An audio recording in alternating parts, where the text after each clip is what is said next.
ठीक है, चलो स्टार्ट करते हैं। लास्ट टाइम हमने लूप्स वगैरह सब कुछ कवर कर लिया था, ठीक है। राइट। ठीक है। तो आज जिस टॉपिक से हम स्टार्ट करेंगे उसका नाम है फंक्शंस। ठीक है, मैं वो वेरीफाई करने तो बीच में कोई टॉपिक छूटा तो नहीं था।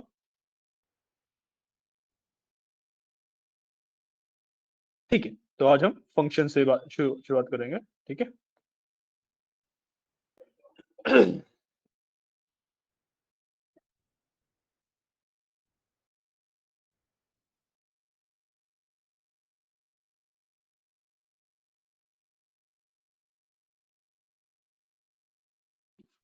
तो आज के जो हमारे टॉपिक का नाम है that is called function and modular programming. ठीक है, तो सबसे पहले ना एक बेसिक कंसेप्ट समझते हैं कि हमारा जो हम एक पाइथन का कोड लिखते हैं वो किस तरीके से वर्क करता है। ठीक है, तो जब भी हम एक पाइथन का कोड लिखते हैं तो उसमें ना पार्ट्स होते हैं। इट्स नॉट लाइक कि पूरा कोड एक ही काम कर रहा है। अभी तो हम बहुत छोटे छोटे कोड लिख रहे हैं।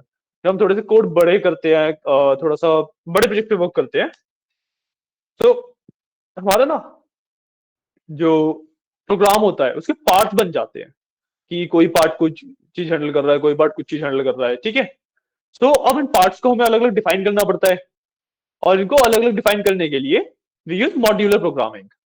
ठीक है, तो लेट्स से अगर मैं किसी भी एक एप्लीकेशन के एग्जांपल लूं, जैसे व्हाट्सएप है। राइट, तो व्हाट्सएप पे जब आप कुछ भी एक मैसेज कर रहे हो, क्या आ रहा है, साइड में आपकी फाइल्स खुल तो गई हैं। आपने कौन सी फाइल में क्रिएट किया हुआ देखो। तो 2 मिनट रुको, ये भी आ गए और ये भी बढ़ जाए, फिर स्टार्ट करते हैं। मिल गई ना।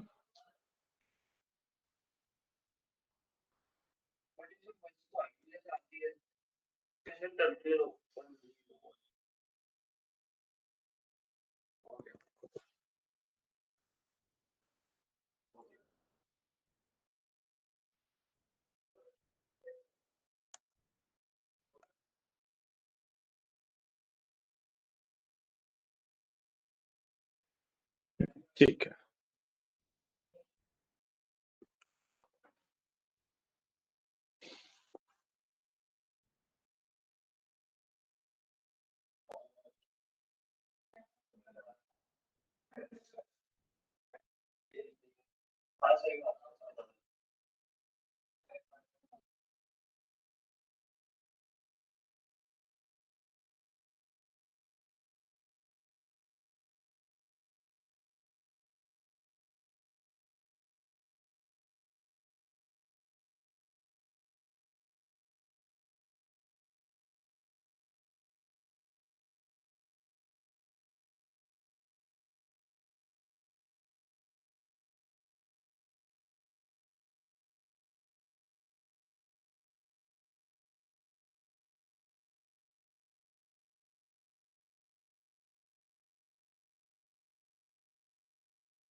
क्यों पूछ रहे थे? अच्छा अच्छा, तुमने तो पढ़ा होगा, एक्सेल में भी पढ़ा होगा, पावर बीआई में भी बताया था तुम्हें। पावर बीआई में जो पावर क्वेरी होती है वो पूरी ईटीएल लेयर होती है उसकी।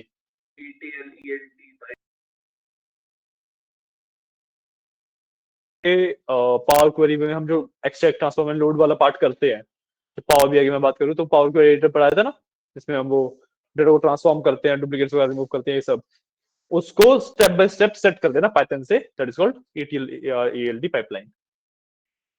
ठीक है, कि मान लो आपका डेटा आ रहा है, उसमें डुप्लीकेट्स आ रहे हैं, नल वैल्यूज आ रही हैं, तो आपने क्या सेट किया कि डेटा आएगा, सबसे पहले डेटा सीएसवी में से या एसक्यूएल में से एक्सट्रैक्ट हो जाएगा, वो मेरा पावर को एडिटर में जाएगा, वहां से उसके डुप्लीकेट्स रिमूव होंगे, उसके बाद उसके नल्स रिमूव होंगे, उसके बाद उसमें से जो भी मतलब कॉलम स्प्लिट होंगे, जो भी काम करना है वो सब काम हो जाएगा, और लास्ट में मेरा पावर बीआई के अंदर लोड हो जाएगा। तो जो पूरा ईटीएल प्रोसेस है उसको ऑटोमेट कर देना बेसिकली स्टेप बाय स्टेप, उसको हम ईटीएल पाइपलाइन कहते हैं। आपको मतलब मैन्युअली आता है, उसको ऑटोमेटिकली आता है, ये डिफरेंस है। जो पावर क्वेरी एडिटर का काम आप मैन्युअली करते हो ना, उसको वो काम ऑटोमेट करना आता है। ईटीएल पाइपलाइंस नहीं होता है। ईटीएल का मतलब वो होता है जो आप पावर क्वेरी एडिटर पे काम करते हो, पाइपलाइनिंग का मतलब हो जाता है कि आपने उस काम को ऑटोमेट कर दिया। किसी भी चीज की पाइपलाइन का मतलब होता है कि आपने उस काम को ऑटोमेट किया हुआ, मतलब ऑटोमेट भी क्या किया हुआ, प्रोसेस सेट किया हुआ है कि यही प्रोसेस है। जैसे ऑर्गेनाइजेशन के अंदर पाइपलाइन बनाते हैं बेसिकली कि जैसे कोई भी काम आया वो पहले इसके पास जाएगा, फिर ये इस पे ये प्रोसेस कर, जैसे वो पाइप वो होती है, असेंबली लाइन्स होती हैं, उस पर एक प्रोडक्ट आया, चलता जा रही है असेंबली लाइन आगे, और लोग अपना अपना काम उस पर करते जा रहे हैं, देखा होगा आपने, वो पाइपलाइनिंग होती है बेसिकली। Correct start. तो आज के जो टॉपिक था that was functions and modular programming.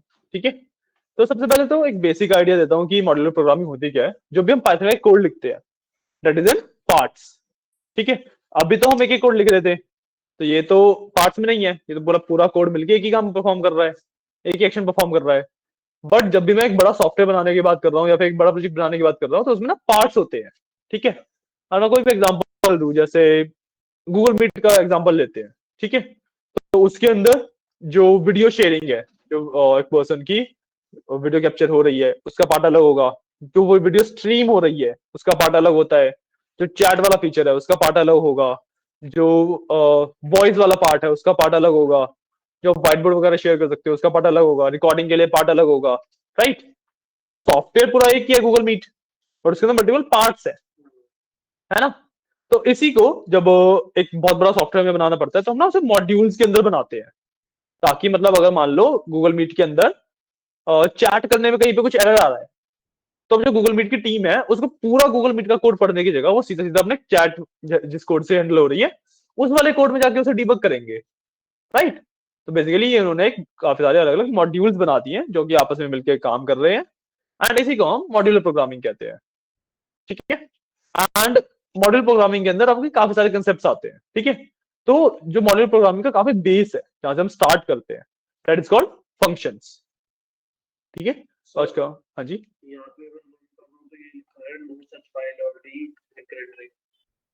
क्या कर रहे हो?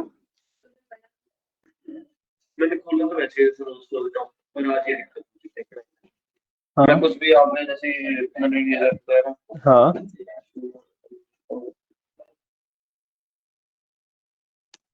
ये मुझे दिक्कत है। उस फाइल डायरेक्टरी दिखाइए क्या क्या है आपने।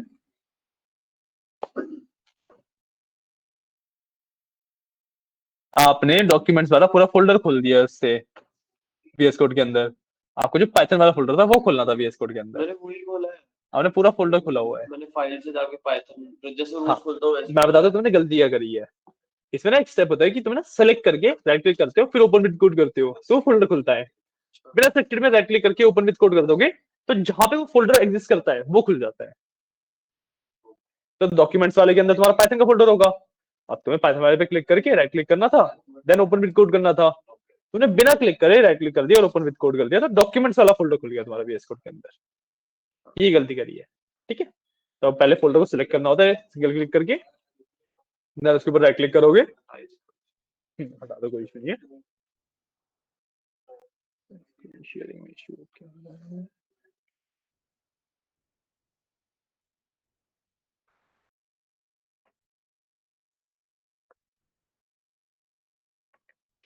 ठीक है, तो मॉड्यूल प्रोग्रामिंग का जो बेस होता है दैट इज कॉल्ड फंक्शंस, आज हम उसी की बात करेंगे। ठीक है, तो जितना भी आप कोड करते हो, जितना भी अब तक हमने सीखा है, वो सब आप फंक्शंस के अंदर कर सकते हो। ठीक है, कुछ भी, जैसे आप लूप चला रहे हो, आप कुछ प्रिंट कर रहे हो, कुछ भी कर रहे हो, वो आप फंक्शन के अंदर कर सकते हो। ठीक है। अब फंक्शन होते क्या है? फंक्शन इज बेसिकली कि आपने किसी एक पर्टिकुलर काम कराने के लिए एक कोड लिखा है, तो उसका फंक्शन बना दोगे। ठीक है। ताकि जब भी आपको कोई इश्यू आए तो आपको पता होगी, हाँ इस फंक्शन में जाके मेरे को एडिटिंग करनी है। ठीक है। एंड इससे ना कोड हमारा थोड़ा सा क्लीन अप हो जाता है। हमें बहुत मतलब, जब एक्चुअल प्रोजेक्ट्स बनते हैं तो that is like 1000 lines, 2000 lines, इतने बड़े बड़े प्रोजेक्ट्स बन जाते हैं। 10-20 हजार लाइंस तक भी पहुंच जाते हैं प्रोजेक्ट्स। ठीक है।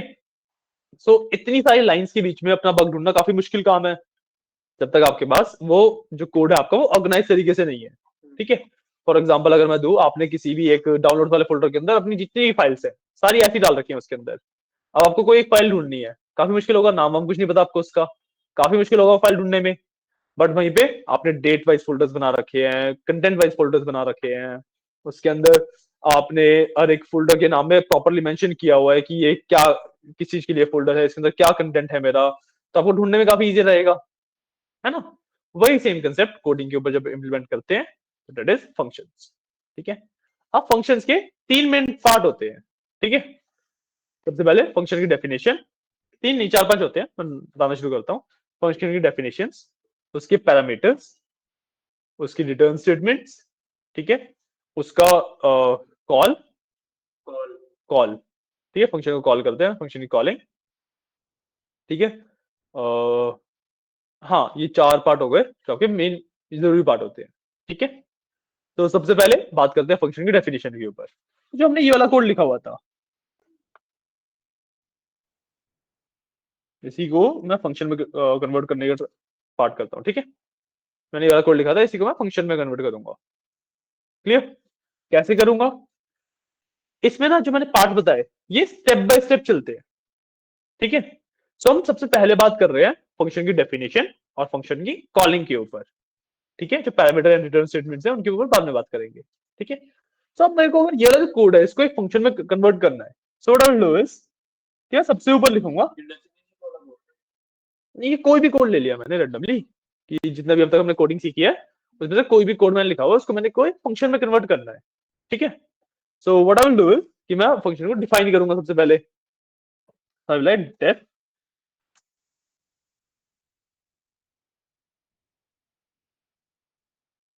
क्या हो रहा है ये?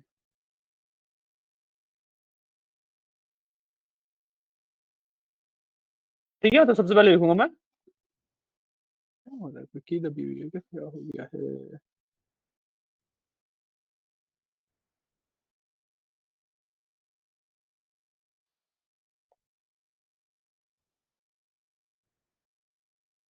गाइस एक मिनट देना, मेरे को शायद सिस्टम रीस्टार्ट करना पड़ेगा, कुछ तो इशू हो रहा है इसमें।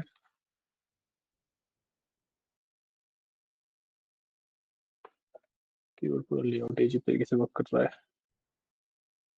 ये इसको एक बार रिस्टार्ट करके देखते हैं।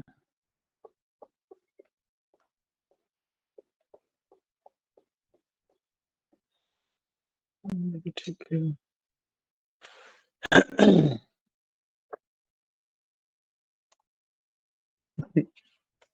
कुछ तो अलग हो रहा है इसमें। एक मिनट देना, मैं एक बार ना सिस्टम को रिस्टार्ट कर रहा हूँ। कुछ भी मैं टाइप कर रहा हूँ कुछ अलग ही हो रहा है, कि मैप सही से नहीं हो रही है। दिखाते हैं क्या इशू हो रहा है। ये देखो, तो यहाँ पे लिखना है डेफ। ठीक है। मैंने लिखा DEF, क्या हो रहा है पॉइंट, ये मैं DEF टाइप कर रहा हूँ, कुछ भी खुल रहा है। क्या ये खुला हुआ है? ये जूम के लिए, फिनिश सेटअप के लिए बोल रहा है वो तो। नहीं नहीं, सर्च तो फाइंड में हो रहा है, मैंने यहाँ पे कर से लाया।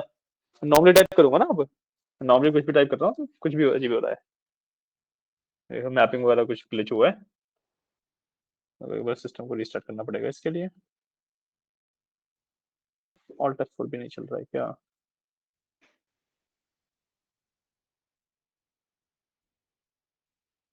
ऑल्ट F4 भी नहीं चल रहा है।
करते हैं। ओके, तो मेरे को अपने इस कोड को एक फंक्शन में कन्वर्ट करना है, तो सबसे पहले आती है डेफिनेशन। ठीक है, सो राइट DEF, डेफ। डेफ से मैं अपने एक फंक्शन को डिफाइन करता हूँ। ठीक है, so def is my keyword. उसके बाद मेरे को लिखना है मेरे फंक्शन का नाम। ठीक है, तो फंक्शन का नाम क्या दे, जो फंक्शन नाम हम क्या देते हैं, जो मतलब वो फंक्शन का काम होता है उससे रिलेटेड हम कुछ नाम दे देते हैं उसका। ठीक है, अब ये क्या कर रहा है कि एक साइड की लेंथ लेके उसकी शेप ड्रॉ करता है। ठीक है, तो डेफ शेप दे देता हूँ इसका नाम। ठीक है, अब जब मैंने नाम दिया है उसके बाद मेरे को लगाने पड़ते हैं ब्रैकेट्स इस तरीके से। एक फंक्शन डिफाइन करने के लिए मेरे को इस तरीके से ब्रैकेट लगाने पड़ते हैं। ठीक है, उसके बाद I will put a colon. ठीक है, ये स्टेटमेंट है मेरी एक फंक्शन के नाम को डिफाइन करने की। मैंने एक फंक्शन का नाम डिफाइन कर दिया। अब उस फंक्शन में है क्या मेरे को वो बताना पड़ेगा। तो उसके लिए मैं इस सब के आगे ना एक इंडेंटेशन दे दूंगा। इस तरीके से मैंने इंडेंटेशन दे दी। मतलब अब ये तो मैं सब कुछ सिलेक्ट करके टैब दबा दिया ना, तो मतलब मल्टीपल लाइन में एक साथ टैब आने के लिए इस तरीके से करता हूँ मैं। ठीक है, मैंने ना इंडेंटेशन दे दी, तो मतलब अब इस वाले इंडेंटेशन के अंदर जो जो कोड रहेगा वो इस फंक्शन का कोड रहेगा मेरा, शेप का। ठीक है, तो मैंने यहाँ पे फंक्शन को डिफाइन किया है, उसके बाद उसकी बॉडी दे दी है। ठीक है, तो जो ये वाला कोड था, ये जो हम लास्ट टाइम वो नहीं करते शेप ड्रॉ करने वाला कोड, वही है। ठीक है, क्लियर है। हाँ, इसमें तरजीह में हो जाओ, क्योंकि वो एक्चुअली पाइथन वाला इतना ज्यादा काम नहीं है इसके अंदर, मैथ्स वाला ज्यादा काम है ना। ये बस वैसे ही कर रहे थे ये, ट्रायल एंड एरर के बेसिस पे हमने वैल्यूज फाइंड करी थी बस। कोड लिखा बेसिक, रन करके देखा कहाँ पे क्या इशू आ रहा है, फिर वो वैल्यूज फाइंड करी उसके हिसाब से। तो बस ये 2 और -3 वाली जो वैल्यूज है ये उसके बेसिस पे आई है। इसकी कुछ एज सच वो नहीं है कि हमने कुछ हाँ बहुत ही अलग से सोच के किया है। हमने कोड लिखा, रन किया, कुछ इशू आया उसको फिक्स करने के लिए नंबर डाले इधर उधर, जो उनसे नंबर सबसे बेस्ट लगे वो लिख दिए। ठीक है, तो मैंने शेप के नंबर बना दिया। ठीक है, अब एक फंक्शन में डिफाइन तो कर दिया, मैं इसको अगर सेव करूंगा ना और रन करके देखूंगा,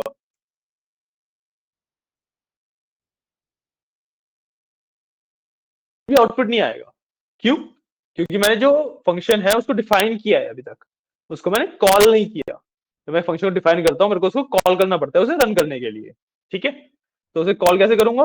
अब फंक्शन के बाहर, इंडेंटेशन के बाहर हूं ना मैं, यहाँ पे मैं इसका नाम लिखूंगा दोबारा। फंक्शन का नाम ना शेप है, और इसके बाद लगाऊंगा ब्रैकेट्स।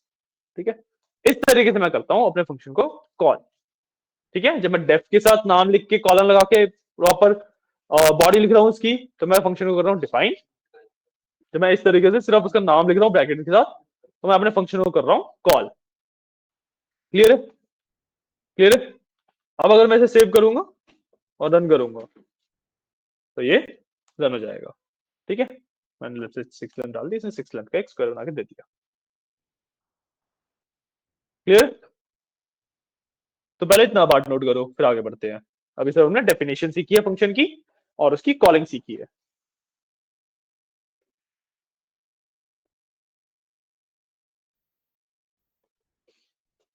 मैथ्स वगैरह भी आएगी तुम्हारी तो, मैथ्स वगैरह भी बची है अभी तो भाई, पूरा ऊपर स्टैटिस्टिक्स पढ़ेंगे।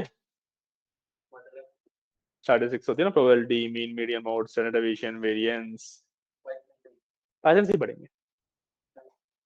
मतलब थोड़ा बहुत पेन पेपर की नीड पड़ेगी जो मैथ्स के एक्चुअल क्वेश्चन सॉल्व करेंगे, पर ज्यादातर हम पाइथन से ही कर लेंगे।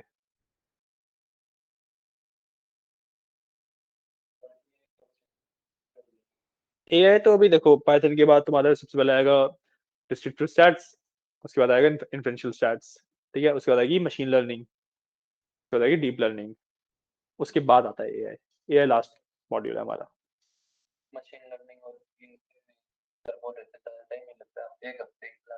मशीन लर्निंग में हाँ, लग जाता है मेरे ख्याल तो। अच्छा अच्छा खासा टाइम लगता है मशीन लर्निंग डीप लर्निंग में, काफी सारे टॉपिक्स हैं इसमें।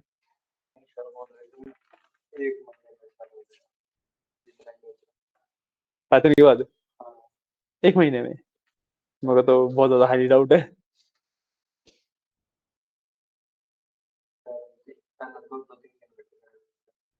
अच्छा, तो हाँ तब हो सकता है मैं भी।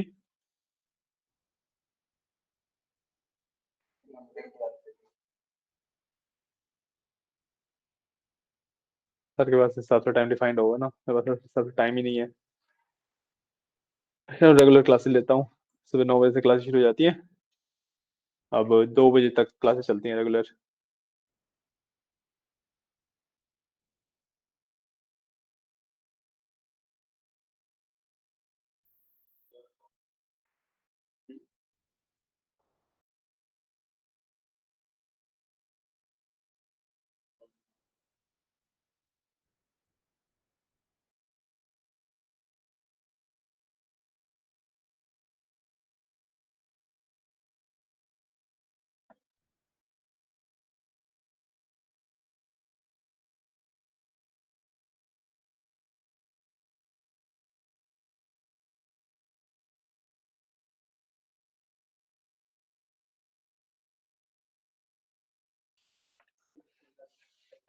तो हमें 5-6 टॉपिक बचे हैं।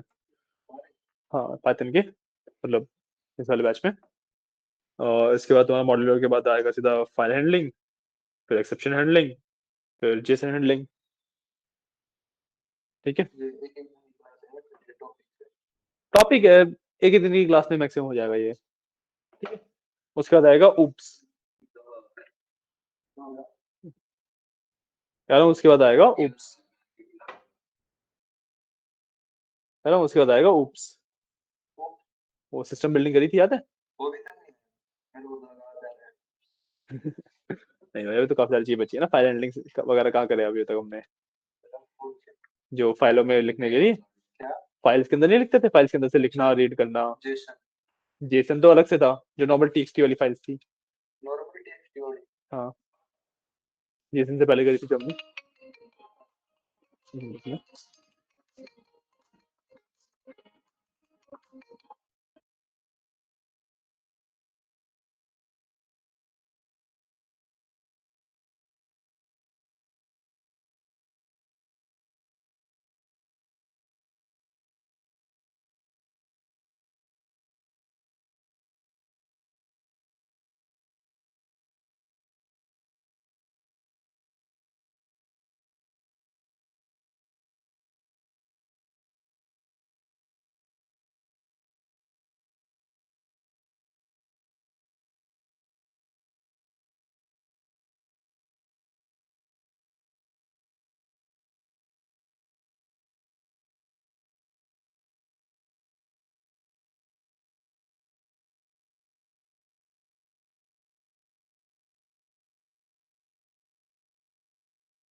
अरे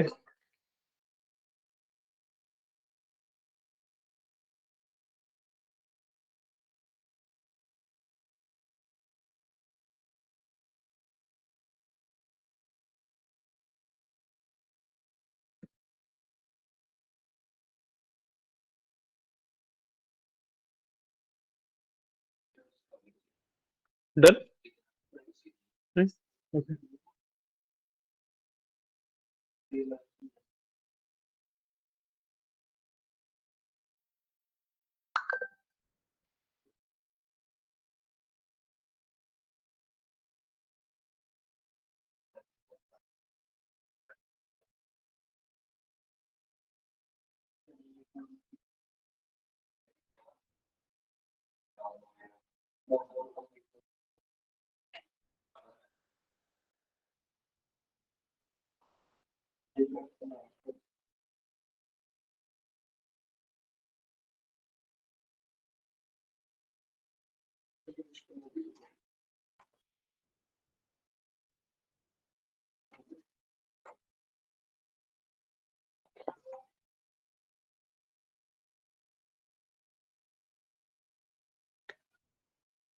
डन। ठीक है, तो हाँ जी, दिखाइए। डेफ से पहले डेफ के आगे स्पेस क्यों दिया मैंने? दिया है। ये थोड़ा सा इसके बीच में स्पेस रहता ही है, इसको ना स्पेस माना मत करो कि मैंने स्पेस दिया है यहाँ पे। हाँ, ये थोड़ा स्पेस लाइक विजुअली स्पेस हो रहता है यहाँ पे। अब क्या दिखाओ।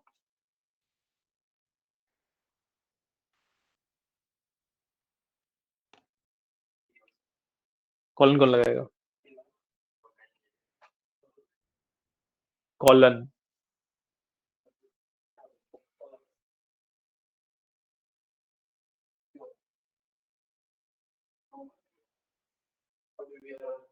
होप क्या है?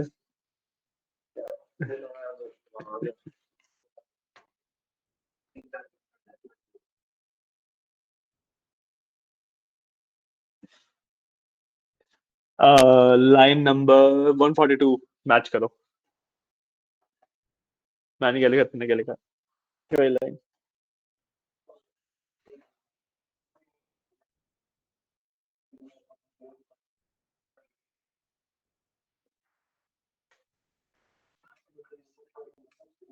ब्रैकेट्स का इशू है।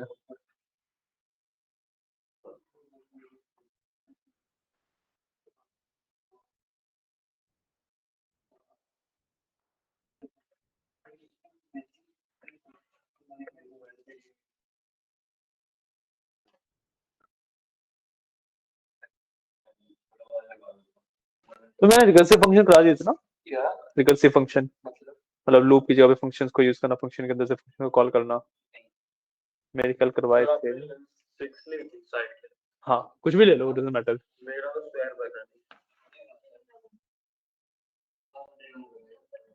बाउंड्री बाउंड्री वाला। अरे रुको।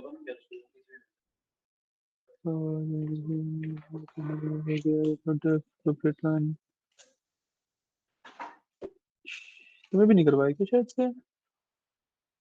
फंक्शंस का इतना कम नहीं करवाया होगा मैंने यार। फंक्शन का एक ही ये लिखा हुआ है, इतना नहीं कराया होगा मैंने, ज्यादा ज्यादा कराया। करवाया हुआ मैंने, प्रैक्टिस वगैरह में किया हुआ हाँ, वही कह रहा हूँ, मैंने फंक्शन काफी सारे कराए थे।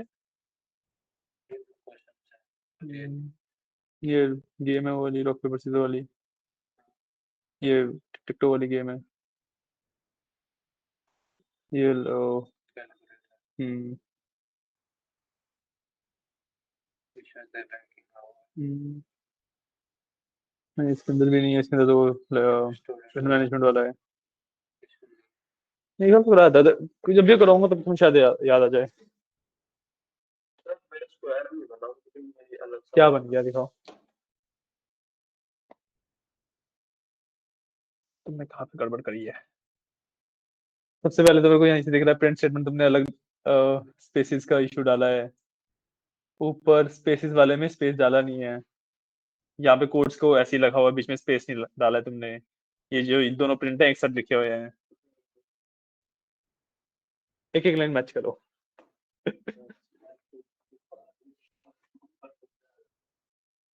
एक एक लाइन मैच करो।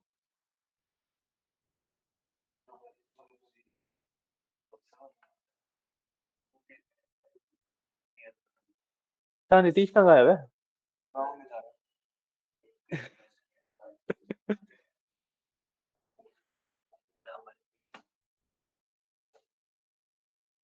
मैं अभी दूसरी बार में तो उसको थोड़ा बहुत समझ में आना शुरू हुआ था।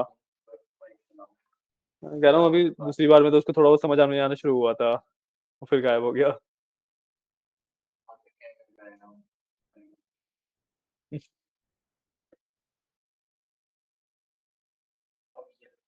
अभी भी है। अब पता नहीं क्या, पता नहीं क्या दिक्कत है इसमें, याद आता है।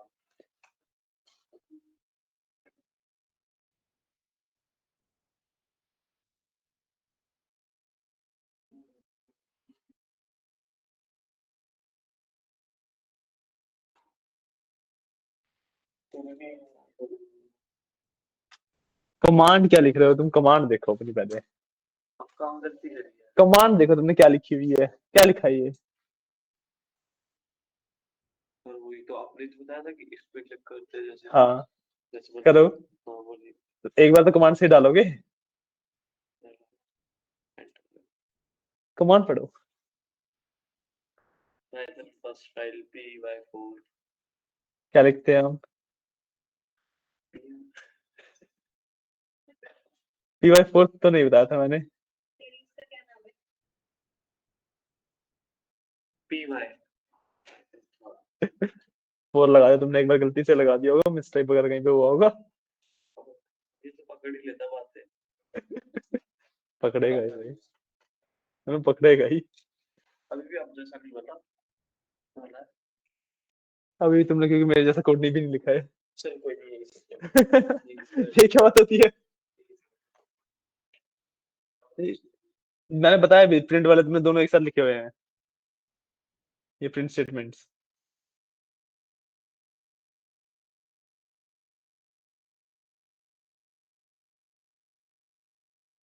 तुम्हें समझ आ रहा है अब? हाँ बेटिंग को कर तो रही हो, समझ आ रहा है या नहीं? करो, समझ आ रही है चीजें या नहीं? टर्म मतलब शेप ही ये निकली है।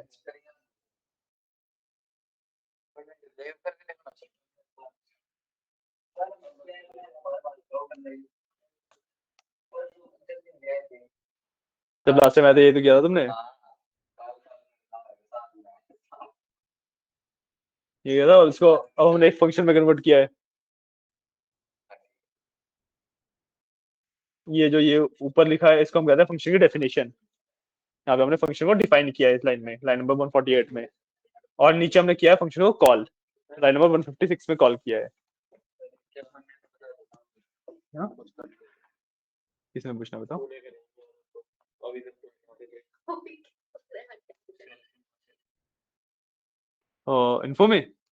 इन्फो में तुम्हें वो चाहिए कि पर स्टूडेंट की इंफॉर्मेशन क्या है।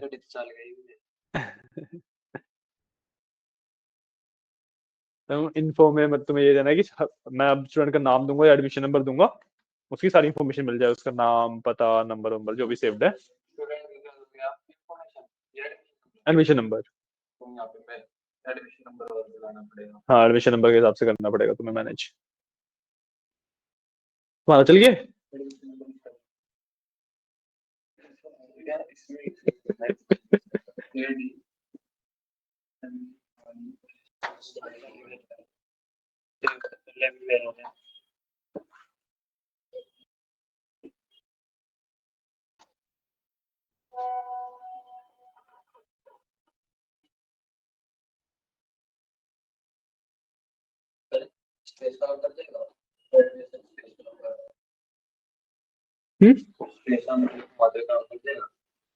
मतलब नहीं, स्पेस काम नहीं करेगा यहाँ पे,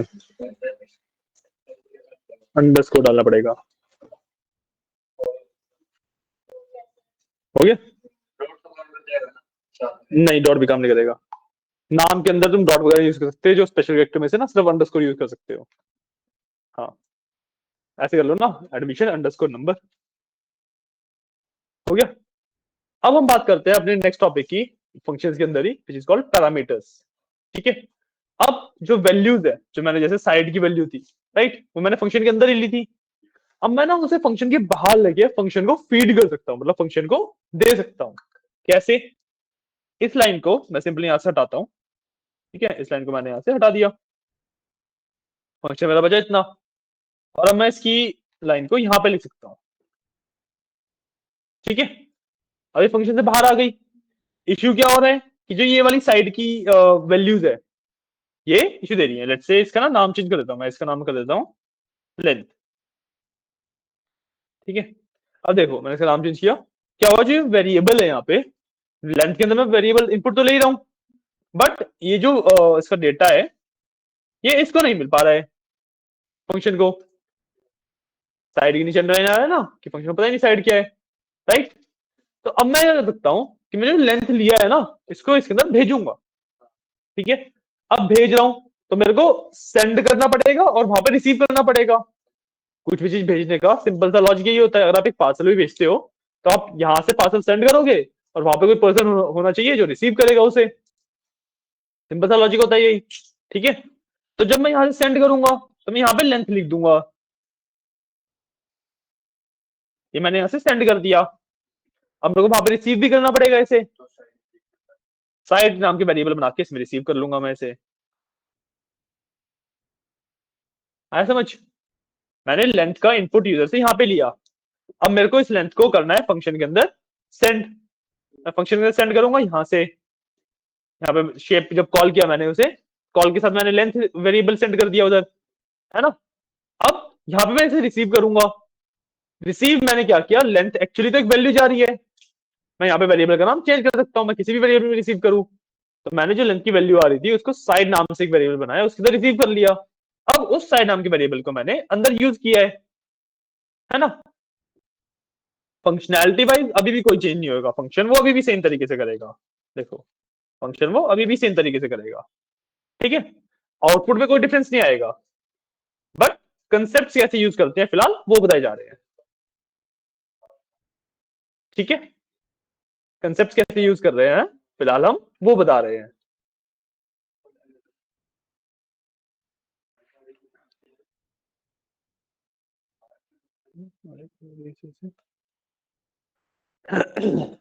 ठीक है, गेटिंग अ पॉइंट कि हम पैरामीटर्स को कैसे यूज कर रहे हैं वो बताया मैंने। ठीक है, मैंने बेसिकली फंक्शन को कोई वैल्यू सेंड करी है।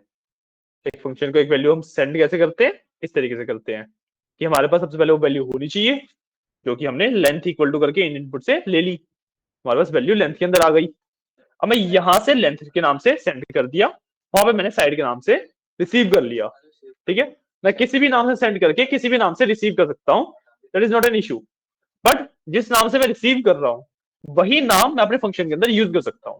मैं फंक्शन के अंदर लेंथ नाम यूज नहीं कर सकता, लेंथ के बारे में फंक्शन को नहीं पता है। ठीक है, इसलिए मैं फंक्शन के अंदर साइड नाम ही यूज करूंगा, लेंथ मैं सिर्फ सेंड करने के लिए यूज कर सकता हूं।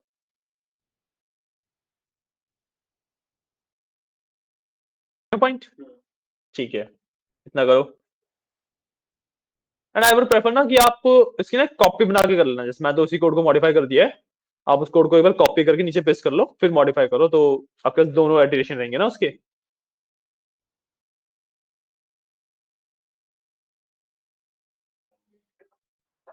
क्या हो गया?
रन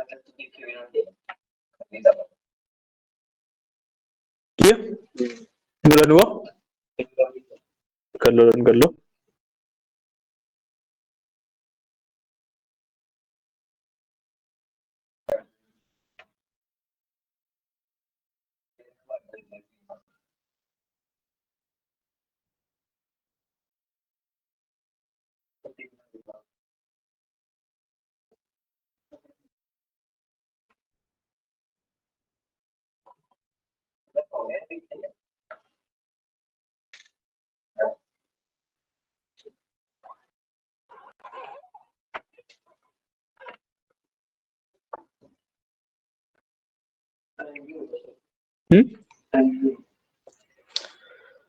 एक पार्ट और बचा है, वो कर देते हैं, फिर बढ़ते हैं आगे। ओके ठीक है। फंक्शन का हमारे पास एक पार्ट और बचा है, एक्चुअली दो बचे, रिकर्सिव बचा है, वो चलो नेक्स्ट क्लास में करेंगे, बट एक पार्ट बचा है वो और कर लेते हैं, ठीक है। अब जैसे हमने फंक्शन को डेटा भेजा, अभी हमने फंक्शन को डेटा भेजा पैरामीटर्स के थ्रू, अब हम फंक्शन से डेटा वापस रिसीव भी कर सकते हैं, ठीक है। हम फंक्शन से डेटा वापस ले भी सकते हैं। फंक्शन से डेटा वापस कैसे लेते हैं? हम फंक्शन से डाटा वापस लेते हैं रिटर्न के थ्रू, ठीक है। हम फंक्शन से डाटा लेते हैं रिटर्न के थ्रू, ठीक है। अब इसके अंदर ना रिटर्न वाला इतना कुछ पार्ट क्लियरली समझ आएगा नहीं। So what I will do is कि एक मैं नया फंक्शन क्रिएट करता हूं, ठीक है। तो डेफ एक सिंपल सा फंक्शन ऐड करता हूं मैं, ऐड का, ठीक है। दो नंबर को ऐड करके लूंगा मैं, ठीक है। अब मैंने इसके अंदर दो वेरिएबल ले लिए ए एंड बी, मैं डेटा रिसीव करने के लिए यूज करूंगा, ठीक है। और इसके अंदर मैं क्या करूंगा, रिटर्न ए प्लस बी, ठीक है। रिटर्न का मतलब क्या होता है कि फंक्शन का आउटपुट क्या है, ठीक है। फंक्शन का आउटपुट क्या है, ठीक है। अब इसके बाद what I can do is कि ए इक्वल्स इंट, या ए इक्वल्स में सिंपली नंबर डिफाइन करता हूं 12, बी इक्वल्स 67, ठीक है। अब मैं कर सकता हूं प्रिंट ऐड, और इसके अंदर ए कॉमा बी। आज समझ कि मैंने एक फंक्शन डिफाइन किया सबसे पहले तो ऐड के नाम से, चलो ना इस वाले पार्ट को हटा देते हैं,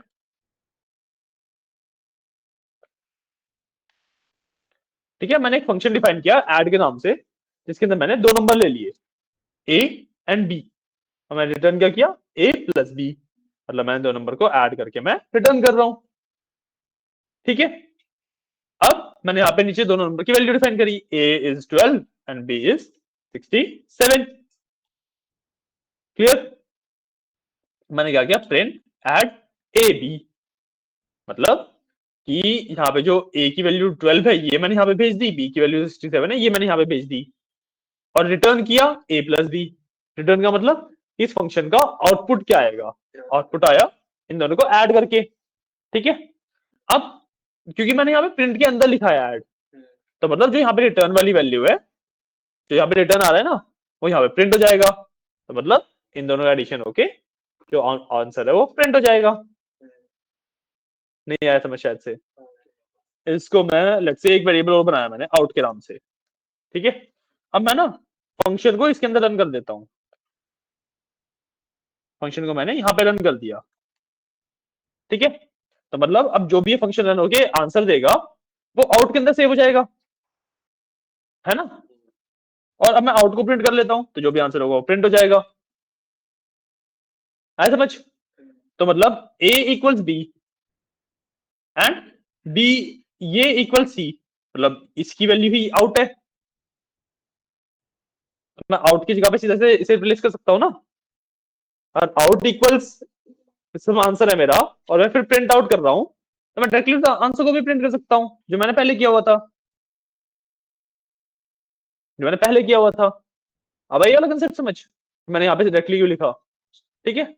तो मतलब जब मैंने ये फंक्शन रन किया तो इसका जो आंसर आएगा that will be a plus b, जो भी इन दोनों को प्लस करके आंसर होगा वो आएगा, और वो क्योंकि मैंने प्रिंट के अंदर लिखा है वो मेरी चीज प्रिंट हो जाएगी, ऐड होके प्रिंट हो जाएगा। तो मैं रन करके दिखा देता हूँ एक बार, तो 79 दोनों को ऐड होके प्रिंट हो गया, ठीक है। ये होता है मेरा रिटर्न का कंसेप्ट। अब फंक्शन में एक टॉपिक और बचता है आपका, which is called recursive functions, मतलब फंक्शन के अंदर से मैं सेम फंक्शन को कॉल करता हूं, it basically acts like a loop, ठीक है, it basically acts like a loop. तो वो लूप किस तरीके से एक्ट करता है, क्या होता है, सब कुछ हम बात करेंगे कल, ठीक है, कल आ रहे हो ना आप लोग, ठीक है, ठीक है ना। न्यू ईयर में छुट्टी है आप लोगों की, एंजॉय करना 1 तारीख को, ठीक है।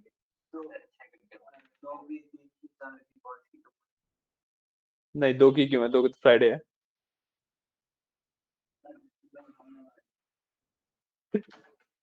2 को नहीं आओगे, देखोगे, चलो देखना, ठीक है। तो आज की क्लास हम करते हैं यहीं पे एंड, ठीक है ना। एक और नोट कर लो, फिर करता हूं मैं क्लास को एंड।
ओके, तो आज के लिए फिर इतना ही है, ठीक है, चलिए, थैंक यू गाइस।